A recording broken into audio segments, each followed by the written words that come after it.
Peace and blessings be upon you. Welcome back to The Greatest Struggle, Overcoming You. My name is Paul McCoy, and I'm your host. Remember, not everyone needs a clinician, but everyone could use some encouragement. So today, I want to respond to one of the questions that I received. And that question was, what is the methodology in overcoming criticism? So when we think about methodology, we think about how something happens. But before I get into the how, I want to talk a little bit about the why. So why do you want something to happen? If you're sincere about your why, then the how becomes that much easier to perform. So why would you want to be able to overcome criticism? Why would you want to learn the methodology that's associated with overcoming criticism? So the reason why is because, number one, if you're able to deal with criticisms, then you can eliminate a lot of heartache, a lot of misunderstandings. It can stop a lot of conflicts within families, relationships. It just makes you that much of a better person. And in this instance, what we're talking about now, in dealing with this greater struggle, overcoming you, it allows for you, when you're able to get external criticism and deal with that external criticism, it gives you the opportunity to be able to internalize your own criticism of yourself and begin to look at yourself in an objective way so that you can do the things that you need to do to make sure that you're going to be good and overcome yourself. So this methodology, as far as overcoming criticism, the first thing that you want to do is understand that only God knows the intention that a person has. You can't look at a person, you can't listen to a person and automatically say, I know exactly what it is that they mean when they say something to me, whether it's a good criticism or bad criticism. So understanding that that's the case, that only God can actually dictate what a person's intent is, resolve within yourself that if you hear something that you don't like, take the time, calm yourself down, and ask the question, hey, can you explain to me what you meant by that? I took it this way. Maybe you can explain it to me so that I will get exactly how it is you want me to receive it.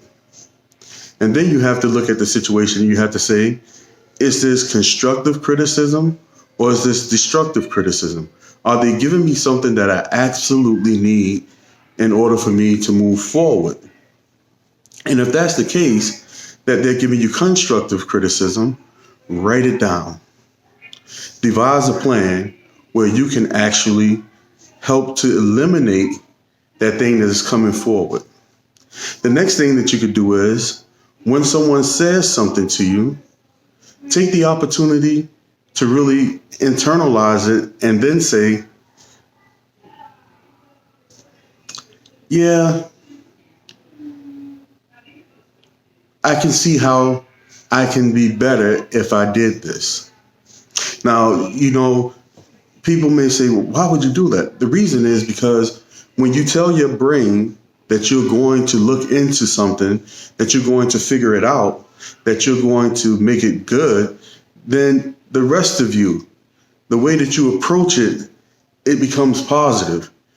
Your brain activates what it is that you want to do in order to make it happen. So you're going to activate that brain when you hear that criticism. Now, if it's destructive criticism, one of the catchwords over the past few years has been toxic. And sometimes people use that word too much. But in many cases, it's absolutely appropriate. If there's an individual that always criticizes, tell you what's wrong with you, but never offer any advice on how to fix it, or they're always bringing you down, then that type of person, that person isn't there for you. I mean, don't get me wrong.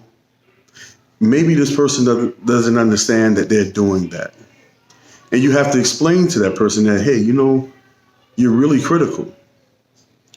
What is it that, why is it that you're so critical? I mean, that may cause an argument, a fight, or whatever the case may be. But if this person is your friend and this person is someone that you love and you want to keep that friendship, and you want to keep that familial relationship with that person, then you have to have the difficult conversations with them.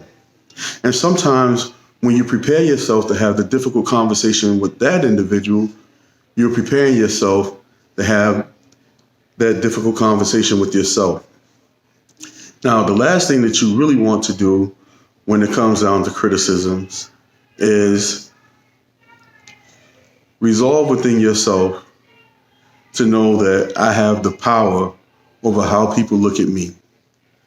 And what I think of me is much more important to me than what anybody on the outside thinks of me. I want to be the best me that I could possibly be. And with that being the goal, you're going to set yourself up for success. So that methodology, number one, you don't know the intent of the person. Figure out what the intent is. Number two, discern. Is this a good criticism, constructive, or is it a bad criticism, destructive? If it's a good criticism, write it down. Figure out how it is that you're going to improve on what the critique said you needed to improve on. If it's destructive, if it's only meant to hurt you, then reevaluate your relationship with that individual. But before you just cut that person off, have a conversation with them. Ask them, how did they grow up? Do you realize that everything that you say is negative? Can you say something positive instead of saying something negative? Have you even told the person that they're hurting your feelings when they tell you something that's not flattering or that's meant to hurt? That's a difficult conversation. And the last thing is you activate your mind. When you answer those questions, make sure that you say to yourself, I am going to do better at this. And when you do that, I promise you, you will definitely become better at what it is that you do. And that process, that methodology for you to overcome criticism will be there. Activate the why, and you will be successful. Thank you very much. If you have any other questions, any other concerns, I hope that this clears everything up. If it didn't, don't hesitate. Put a comment down below and give your concerns, or if it helped you. I would love to know that what you're hearing helped you. So I look forward to seeing you all again, talking to you again. Push the like button, subscribe, and share if this is beneficial. Thank you very much. Enjoy the rest of your day.